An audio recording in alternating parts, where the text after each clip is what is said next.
the product carbon footprint world will very, very rapidly outpace the emissions factor world. Let's take a good example. There's basically one beef emissions factor that pretty much every American beef company is using. And that beef emissions factor is like super general. Beef is a high emissions material. There's a lot of variations in beef, actually, like beef yield, like beef can vary quite a bit, geography to geography, breed to breed, practice to practice as well, I imagine. And so it doesn't make sense that there should be one factor. Almost certainly, we're going to have hundreds of PCFs related to beef being generated and exchanged over the next couple of years, like next, 1 to 3 years. It is a certainty in my mind that there will be hundreds of beef-related PCFs. So you already have this proliferation of actual supplier-oriented data replacing the one general emissions factor that was used. And how does this change how businesses are going to conduct supply chain engagement? I think that it is going to nudge businesses are going to find that the places where they have the weakest secondary data, the weakest emissions factors that are also material, are going to be the places where they want to push hardest on supply chain engagement. And so when we talk about hundreds of thousands of factors, emissions factors being created, the place where those are actually going to be created is all the white spaces probably first, and all the spaces where there's like one or two factors and very insufficient coverage, but there is also materiality. And I think that those PCFs are going to be seen as interchangeable to some extent with EFs, but also just better, like interchangeable in how they're used, but better in their provenance almost, because you can actually say, well, this is closer to the truth.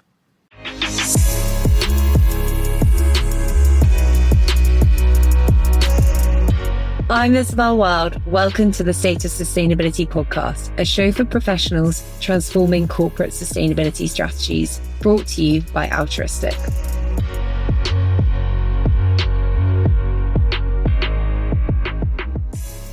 Emission factors, as we know them, are over. This is a punchy statement, I know, but whilst we're trying to make a stir, we also see a bit of truth in it. So today we're going to be unpacking just what we mean by this and how you, our listeners, can prepare. Seth, I can see you itching in your seat to jump in. So over to you. Yeah, I don't think emissions factors are going to be over anytime soon, but we could get to that, Izzy. We could get to that. I wonder if we should start with some of the headlines, because it's like all headlines. There's a headline a minute right now. Let's do it. Yeah. Should we start off with Bezos stopping the funding towards SBTI? Punchy. So that's like today's news, I think, or yesterday's news, depending on kind of when we publish this. I was intrigued to read that for so many reasons. So where I heard about this was the FT, and one of the pieces that the FT mentioned was how there's speculation that Bezos Earth Fund, which used to be the most prominent funder, I think, of SBTI until now, I guess, that one of the reasons for them pulling out was, or the main reason for them pulling out was actually this sort of Trump skepticism around climate change, and that Bezos personally wants to align more closely with Trump's agenda, and therefore SBTI was a bit of a distraction there. I think that's really interesting. I also wonder whether there was any element of this whole backlash against SBTI that happened last year around SBTI's position related to offsets and credits and so on. I don't know if that creates just the kind of noise that Bezos didn't want to be associated with. I don't know if the whole thing just became a bit too messy and you add in the new political environment, and actually then maybe if you're Jeff Bezos, you start to wonder, do I really want to be in this? What I am thinking now, though, is I'm wondering how much this is really a bad thing, actually. Like, we were sitting here, Izzy, a year ago or thereabouts, and we were probably thinking to ourselves, you and I don't know if we verbalized it, but we're probably thinking, oh, look at this SBTI corporate overtake and people like Bezos basically bankrolling and getting their way with standards. And now we've kind of got, I guess, what we wanted in a way. There's obviously a problem here, which is how does SBTI get funded? I think it is a good thing in general for an SBTI to exist. I think it is a good thing for an SBTI to get better. And therefore, I do want it to get funding. I would just rather it be funding that is either more ideologically aligned with what SBTI used to stand for, or at least funding that is quite detached from corporate interest. And so I'm keen to see what happens in the fallout or next steps on this. Do you think it's going to leave a vacuum for other players to jump in on, or do you think actually standardization won't be as necessary? I think there's like the piece around a vacuum related to funding, and there's maybe a piece around vacuum related to pressure, like who's going to be pressuring SBTI to move in a particular direction now. On the funding side, it can sometimes be a challenge when a big funder leaves. And usually that's when you have one funder who is outsized and the organization has ramped up spending and ramped up its programs to meet the ability of that funder to back it. And I actually have faced this recently with a nonprofit that I was involved with, where we had probably two funders that were outsized versus all of our other funders, and one of them pulled out. And as a result, we just had to downsize one entire program of that organization because it just didn't have funding. So like a third or more of the organization, was impacted by that. I haven't looked closely into what SBTI's headcount is, what the just how big it's grown on the back of Bezos Earth Funding's financing, which I imagine would have been significant because the sums that Bezos was giving out in form of grants and support to nonprofits were very substantial funds. And so I do expect that it is going to be very hard to replace Bezos Earth Fund. There are probably only 2 or 3 nonprofits that could be at that scale, I imagine, unless a smaller entity wants to really step up and kind of make this its flagship program. So I think there is that gap that we're going to see SBTI try and fill somehow. Yeah, I'm also intrigued to see where the funds will be allocated that haven't gone towards SBTI. Maybe they'll go towards something which is equally as important and can help scale into like a recognizable business that SBTI is. So there could be some actual benefits from reallocating funding. Yeah, it's kind of interesting to see because Bezos Earth Fund was like intended to be a sustainability vehicle for sustainability funding. And its leadership was also from the sustainability community and its advisory board and so on. Like it was really a dedicated vehicle. And so I do wonder if you're not going to do stuff like SBTI. Maybe SBTI was just too close to the corporate regulation space and the corporate and that side of things is more difficult to square with MAGA. I don't know. Maybe there are other areas that are less controversial, like maybe something like wildlife preservation, national parks. Often those things can be less controversial. Yeah. Seth, on to the second headline, which is Trump's dropout from the Paris Agreement. What's your take on that? Yeah, I don't know if we've touched on this enough in previous episodes, but I was with Anthony Scaramucci yesterday. I didn't think I'd be saying this on this episode. And for anyone who's kind of not familiar with Anthony Scaramucci, he was the White House press secretary for 11 days, one Scaramucci. And I'm a big fan of the Rest is Politics USA podcast, where he's one of the co-hosts. And I was actually asking him what he thought the general trajectory would be on the US government's approach to climate change and whether actually like the sort of the federal position would be a short-term thing that would shape the next 4 years only, or whether it was actually more of a seismic ideological shift that we were seeing represented in the US and that would be there for, a decade to come. He had a really nice response to that, which is he said, look, the states are going to take matters into their own hands in the US. And actually, you're going to start to see many individual states just taking action themselves. And, at times that's going to be at odds with the federal government and at times not. But it's probably going to drive just how the US as an overall entity approaches this sort of problem. And I think that with the Paris Agreement, we already now have this precedent for the US pulling out and then coming back in and now pulling out again. So there's potentially a chance the US is back in a while later. I think that we are probably overdue to revisit the Paris Agreement in general. Like when we start talking about 1.5 degree scenarios, I just wonder how long do we continue to hold ourselves to something that everyone is starting to recognize is just a pipe dream. Like I would almost rather we have something pragmatic that everyone can agree to and align on and work towards and have a solvable approach, just have an actual solution, rather than we keep flip-flopping over something that actually probably is slipping out of our grasp anyway. So I think it's sort of due a revisit. If the US is not happy to go along with this, what is the US sustainably happy to go along with? Same goes for Indonesia and all the other countries now that are talking about pulling out. I guess would the US even be, in my humble opinion, I don't think it's as much of the 1.5 degree target as by the impact of pulling out of the Paris Agreement does for Trump's persona or what he's standing for, because I think his whole stance is around climate change and that not necessarily being the biggest driver to all our worries that we're seeing. So I don't know whether the Paris Agreement is actually just a bit more of like a metaphor for his wider ideological take versus the actual specific target. Yeah, I think you're right. I think a lot of this is about the noise and the symbolism. If you look at the last Trump tenure, you actually had some really meaningful decarbonization happening in relative terms with the growth of not alternative energy, but just lower emissions intensity energy sources, which includes gas when you're shifting away from coal, for example. And I think there's a pretty solid chance that continues to happen over the next 4 years as well, despite the big focus on growing the energy share of market that the US has.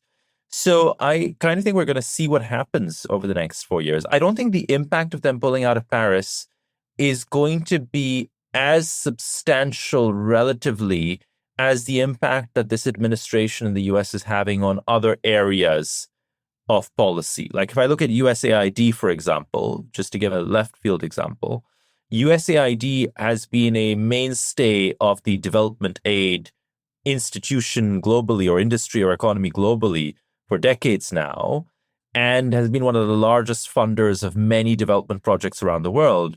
And I don't know if you already saw this, Izzy, but like as of this week, the whole entity is basically frozen. So all grants are frozen, everyone has been sent home, and they're effectively trying to wind down the whole organization.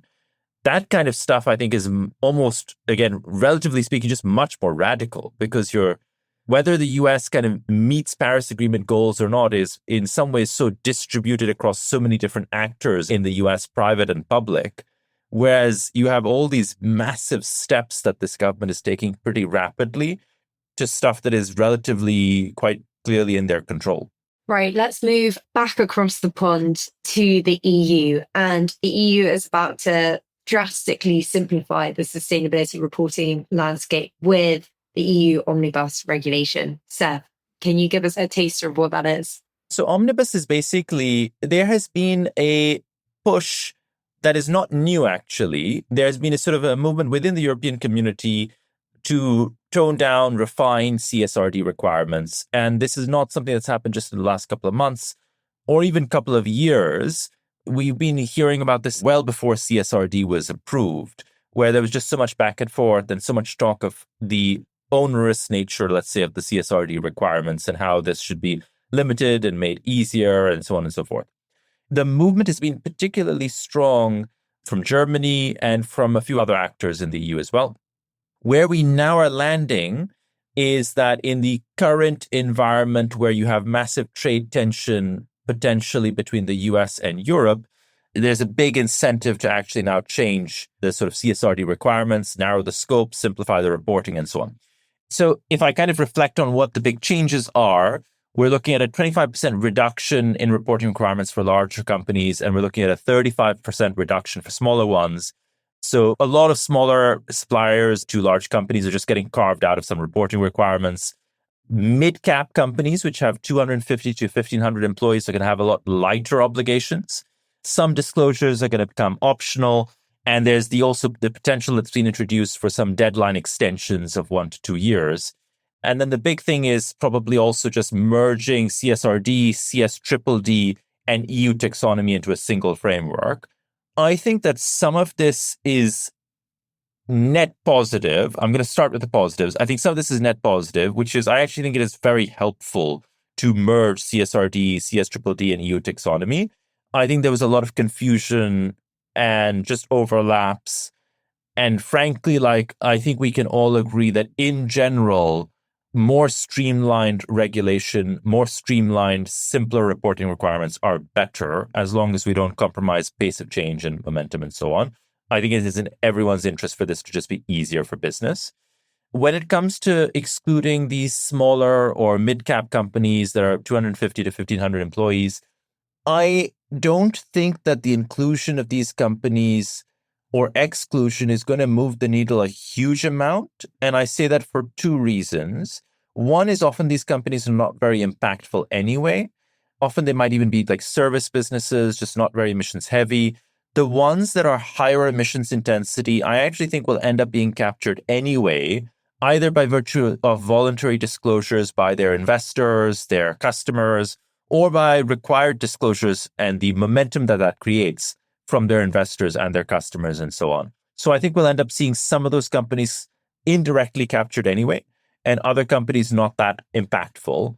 I think there is a piece around how much does this change the urgency with which the larger companies, let's exclude those small mid-caps now for a moment, does this impact the pace of change that the larger companies were going for? I don't know. I think we're going to see. I think this is still an evolving piece. I think there's still a lot of speculation on whether there's going to be more than this, more than what's conceived. I think it's going to be something we're going to have to keep an eye on. From the conversations I've had with food businesses, at least, when I speak with sustainability teams and leaders in their organizations, I do see a general step back is maybe a big framing, but I would say that most of the players that fall into two camps, either those that are very US-centric or those that are a little smaller, tend to be consolidating what they're doing on sustainability as a result of the current political and regulatory environment. What that means is that they are planning to talk about stuff less and planning to maybe do fewer things. They may still be planning to do those few things to the same extent. So if they were running a regen ag program and it was a serious program for them, maybe they're still doing the same program to the same extent, but they're actually saying we're not going to go out of our way to try and redesign how packaging is used in our organization, for example. Like they might just be having fewer things on the menu. And I think that that's also just, in some ways a good thing. More focus, more pragmatism can be a good thing. I think it's not the pace of change that any environmentalist would want. I think we'd all like from a system level more pressure to change rather than less. Seth, 30-second answer, but do you think the sustainability bubble has burst, even from those top three headlines? I was actually going to say, yeah, if you put it that way, I would definitely say the bubble has burst. I was actually going to say I think the bubble burst last year, maybe, or maybe even the year before. And I think that there's a really clear reason why the bubble burst. The bubble came about because, in my view, of a low cost of capital, low interest rates, and low interest rates made a lot of initiatives seem viable, and a lot of future cash flows from initiatives seem attractive. And so you could actually kind of say, well, what are all the things that we could do if money was cheap? What are all the things that we could do in a high growth environment? And actually, I think that a lot of that is just looking quite different today. And as a result, it's not just sustainability interventions. There's more pressure on a bunch of stuff. So I think to that extent, the bubble definitely burst some time ago. I don't think we're seeing it burst now. I think this is almost the after ripples. At the same time, the bubble kind of didn't necessarily help things in a huge way. Like you sort of have these peaks multiple times over the last 20, 25 years where everyone has thought, okay, great, we're taking climate seriously now. Now there's going to be real change. Let's not forget there was like Kyoto, that was a big deal. There was Paris was a big deal. Glasgow looked very promising. And, so there have been a lot of these sort of peaks. And actually, the truth is that the world keeps getting worse. Like it is getting hotter. It is having more exposure to extreme precipitation, more exposure to extreme heat waves. So the physics of it are not necessarily improving at all. And I think that means that where we will inevitably end up, I believe, is where this issue just continues to trend long-term more and more important. So if you think of it almost like, parallel with the US stock market, actually, which is a nice parallel, right? The US stock market has, over the last 20, 30 years, had lots of dips. But overall, it's continued to kind of just track upwards. And I think that sustainability awareness and sensitivity is just going to continue to track upwards because of the physics. And you may have these like peaks and troughs within that trending as there's a fad or, a new political movement. But the physics of it just mean that inevitably we will care about it more and more over the long term. Okay. Well, I feel like we ended on a bit more of a positive note then. I was worried in the middle of that we were going down a dark tunnel, but thank God. On to emission factors. I'm just going to quickly strip it back to what is an emission factor. And then, Steph, I'm going to get into the weeds of this controversial opinion is, are emission factors over? So an emission factor in its simplest form is a value that quantifies the amount of specific greenhouse gases per unit of activity or material consumed. It is something that you're going to multiply against a unit of what you make or what you do. It's typically expressed as a CO2 equivalent per unit of activity. So for instance, per kilometre driven or per unit of fuel burned or per tonne of product manufactured. But there is serious lack of standardization in the name convention. I mean, I think even in our podcast, we've spoken about an emission factor, an emission coefficient, environmental impact factor. Like the list goes on. But Seth, before we get going, what term should we be going by and why? I actually use a few different terms. I use emissions factors with any audience that understands what I'm talking about. I use environmental coefficient with an audience that might not understand what I'm talking about, because that's kind of what it is, actually. It is a coefficient in an equation that you're using. I also just think about it from a data perspective as like a reference table, effectively. It's like a reference table which you're pulling coefficients from and multiplying against elements of data from your business. But emissions factors works for anyone who's in this space. What's tricky, actually, at some point in our business, I think we've actually walked away from this. We tried to really start referring to them as environmental factors rather than emissions factors, because we actually kind of see water factors being relevant as well. And you could have nature factors, right, or biodiversity factors. Like you could have a range of different factors as you pull them out. And many of these are all derived from LCAs, which might actually include the potential for multiple factors to be pulled out, not just emissions factors. But that didn't catch on even in our business, it seems. And so we're back to emissions factors. Emission factor it is. Seth, when I first said emission factors are over, I could, for people who are listening, Seth was like wincing and cringing in his seat.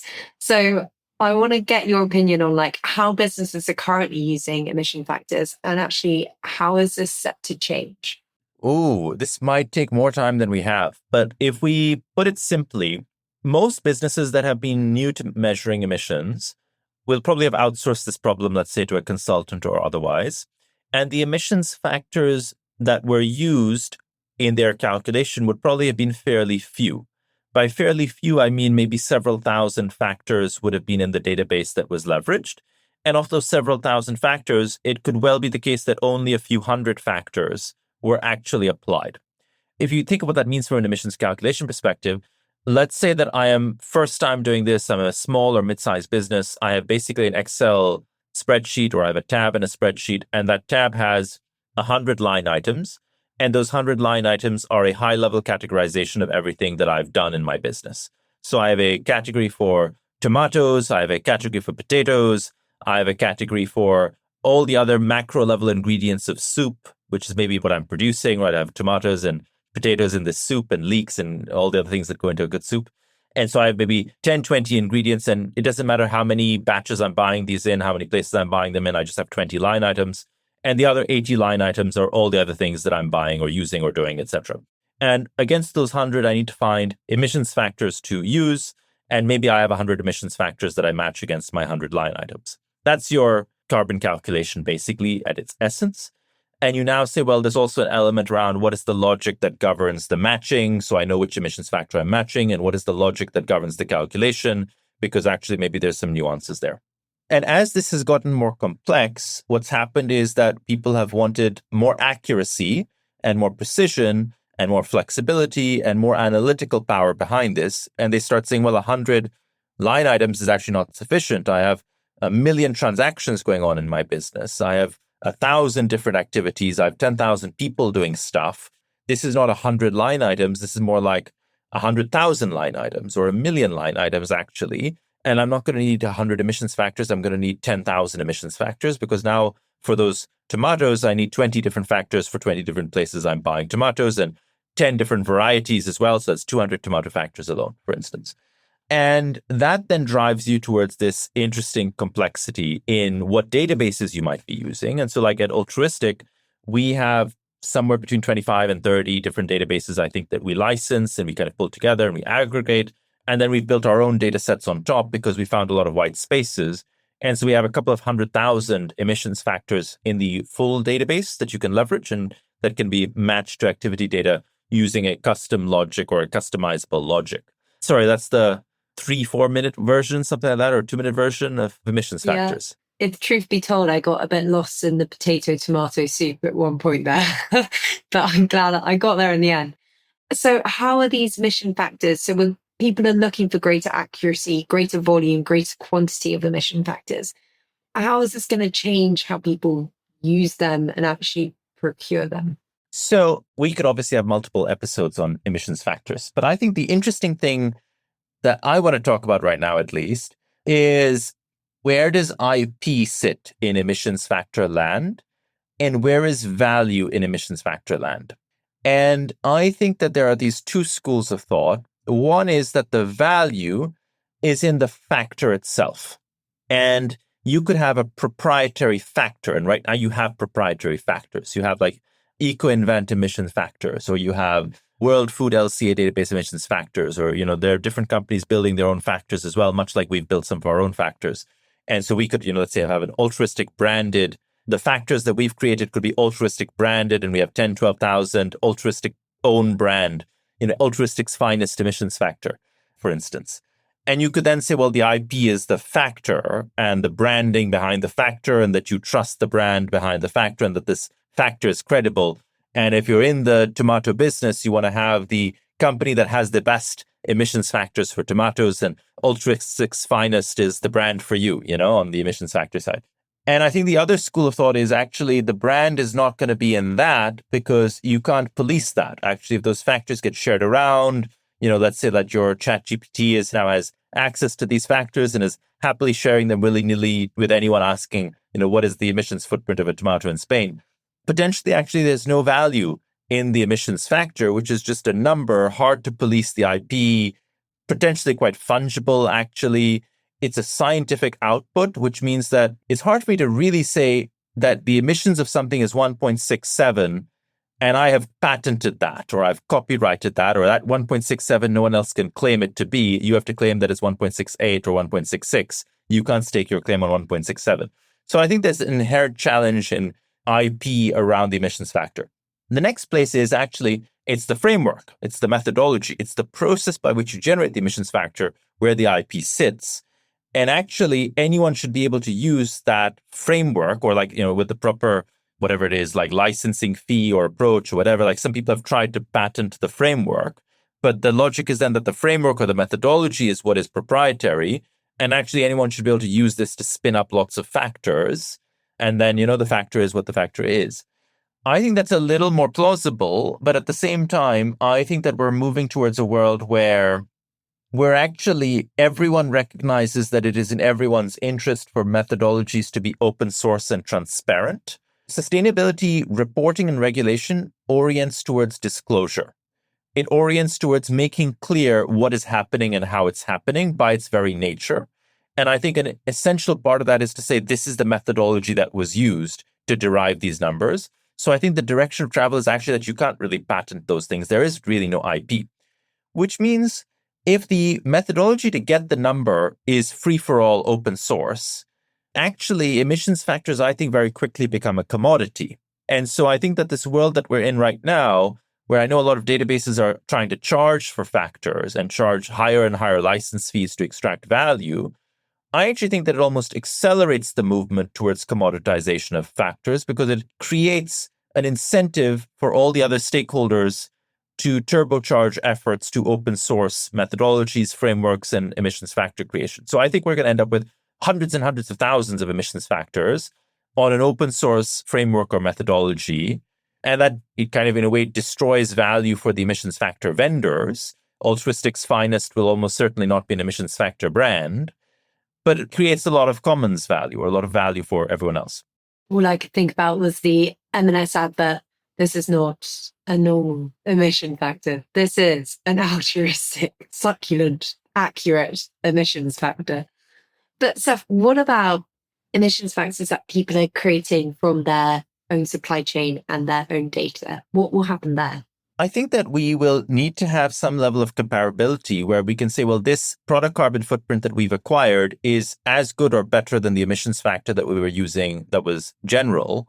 And I think that in some pockets, in some categories, maybe not pockets suggest it's too small, but in some categories, I think that the product carbon footprint world will very, very rapidly outpace the emissions factor world.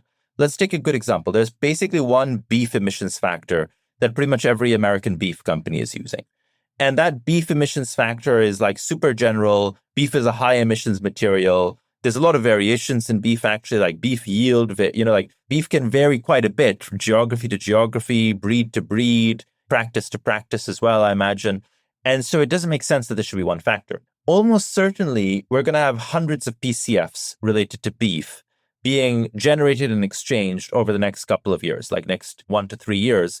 It is a certainty in my mind that there will be hundreds of beef-related PCFs. So you already have this proliferation of actual supplier-oriented data replacing the one general emissions factor that was used. And how does this change how businesses are going to conduct supply chain engagement? I think that businesses are going to find that the places where they have the weakest secondary data, the weakest emissions factors, that are also material, are going to be the places where they want to push hardest on supply chain engagement. And so when we talk about hundreds of thousands of factors, emissions factors being created, the place where those are actually going to be created is all the white spaces probably first, and all the spaces where there's like 1 or 2 factors and very insufficient coverage, but there is also materiality. And I think that those PCFs are going to be seen as interchangeable to some extent with EFs, but also just better, like interchangeable in how they're used, but better in their provenance almost, because you can actually say, well, this is closer to the truth. And so do you have any advice for professionals who are directly or even indirectly using EFs? I would say that I think that a lot of sustainability professionals don't really get under the hood enough in terms of what the emissions factor choices are. I think a lot of them can get quite involved in querying the data once it's calculated and then trying to drill down into what emissions factors were used and why and so on. This is when they're working with solution providers. But I think there's also a process of just understanding this in more depth up front. Like what types of factors will be used? Where will these factors come from? What is the methodology behind them? Let's go category by category, actually. What is the coverage for beef or chicken or whatever might be material? And then, if you kind of start identifying that early, you can start to frame almost like an emissions factor strategy, a data acquisition strategy. And there you could say, well, where do I need better secondary data versus where do I need better primary data or closer to primary data from suppliers? And I've seen companies that have tried to explore everything from building their own modeling capability to running supplier engagement programs, where actually acquisition of another set of emissions factors from secondary data was easier and quicker and more verifiable. And there might be situations where actually it's one of the other two. Awesome. Thanks, Seth. Well, I feel like we've covered a lot today. We've hit the headlines pretty hard. 3 biggies. We then got a handle on emission factors, whatever their name may be, how businesses are using them, how this is actually set to change in terms of commoditization of emission factors, and then also an emission factor strategy. In the next episode that's coming out, we've got Beth Jones talking about supply chain engagement, where we're going to dig into a little bit more about how your supply chain engagement strategy can change to accommodate this new shift in how we're looking at EFs and supply chain specific emission factors. Seth, are there any other points or thoughts at the top of your head that you want to mention before we say goodbye? No, nothing else to add from my side. I'm all good. Thank you. And thank you to our listeners. Thanks, everybody. Bye. Bye.